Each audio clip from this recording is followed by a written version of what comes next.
Push workout for V taper look. হ্যাঁ, back workout যেমন যতটা প্রয়োজন ভি টেপার লুকের জন্য পুশ ওয়ার্কআউট মানে আপার বডি পুশ ওয়ার্কআউট প্রয়োজন।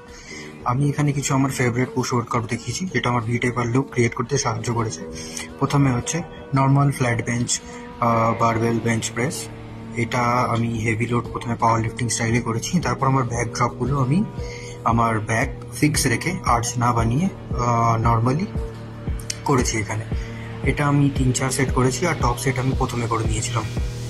এটা করার পর আমি করেছি ইনক্লাইন ডাম্বেল প্রেস।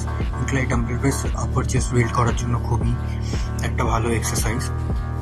নর্মালি আমি এটা ডাম্বেল দিয়ে করে থাকি, বারবেলের থেকে আমি ডাম্বেলে ভালো আমি পাম্প পাই, সেই জন্য আমি করে থাকি এটা দিয়ে।